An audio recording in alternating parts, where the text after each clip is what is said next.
playHarper gets booed, strikes out and returned to Washington. 0:34, Bryce Harper is greeted by a crowd full of boos in his first at-bat in Washington and is struck out by Max Scherzer.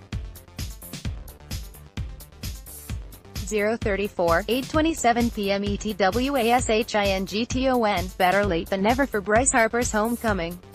Harper, the former Washington Nationals star who made his return to D.C. on Tuesday night as a member of the Philadelphia Phillies, had to wait longer than expected to see how the crowd at Nationals Park would react. Following a 41-minute rain delay, with 2 runners on and nobody out, in the top of the first inning, Harper stepped in against Washington ace Max Scherzer and was booed loudly by an abnormally large midweek April crowd.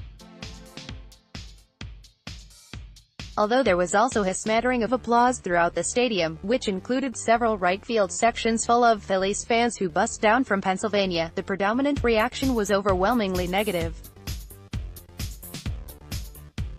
After a prolonged pause that lasted longer than a minute, Harper proceeded to square off against Scherzer, striking out on a 2-2-2 changeup that elicited a reaction from the Nationals' Twitter account. Thank you. Next, Washington Nationals, @Nationals.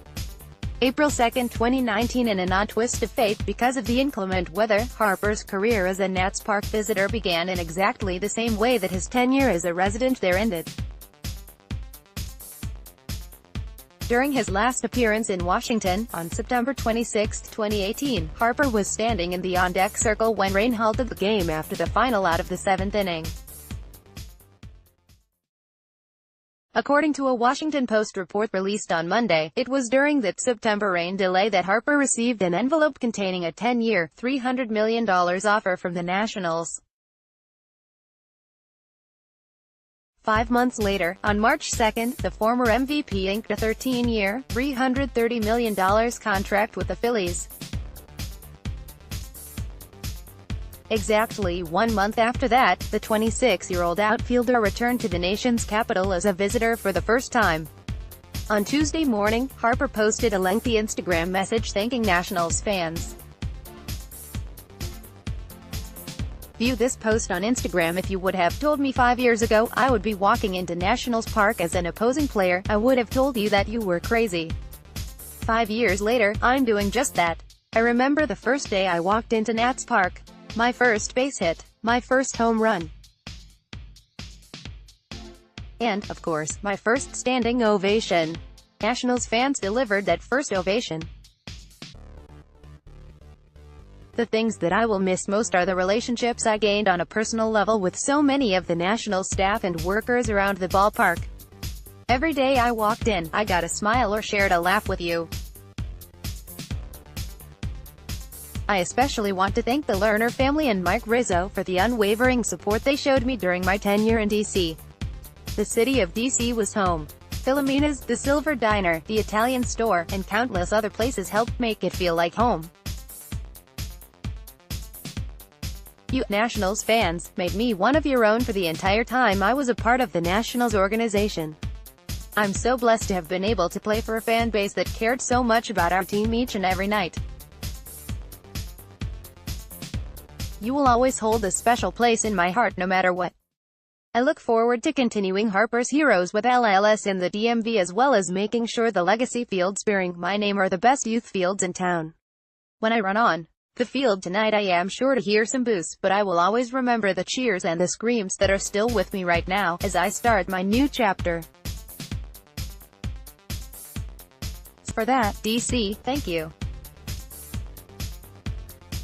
A post shared by Bryce Harper, @BryceHarper3, on April 2, 2019 at 7:05 a.m. Pacific Daylight Saving Time. Then, on Tuesday afternoon, Harper sat at the podium in front of a media throng whose size was more befitting of an October playoff game than an early April contest. It was definitely different, said Harper of what it was like entering Nationals Park as a member of the Phillies.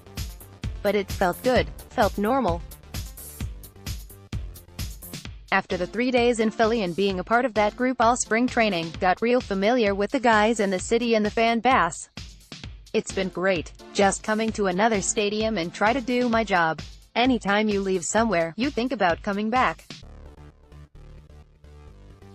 Played those 3 days in Philly, and tried to make sure, get those 3 days in, and really enjoyed that. Turn the page to coming here for the next 2. Definitely weird taking that drive to come down here. But very excited for the next chapter, and looking forward to it. When asked what kind of reaction he expected to get from the DC crowd, Harper was realistic. "Everywhere I go, if I'm a visiting player, I usually get booed. So that's just part of it. But I think I might get a little bit tonight. I might get some cheers as well. All the messages that I got on Instagram were, 'We're gonna cheer you tonight and boo you later.' It's just part of sports. I get it." Harper wasn't the only visiting player who received cheers from Nats fans. Leadoff man Andrew McCutchen and two-hitter Gene Segura, who hit back-to-back singles to start the game, were both booed loudly. By that point, the crowd was already revved up, as Harper's name had already been greeted with boos during the announcement of starting lineups. The jeering continued during the ensuing video tribute that showed on the giant scoreboard in right center field. The montage, which lasted just over a minute and featured clips of Harper receiving his MVP award, dedicating a local baseball field named for him, and winning last summer's home run derby in DC, concluded with a message that read, "Thanks for the memories, Bryce.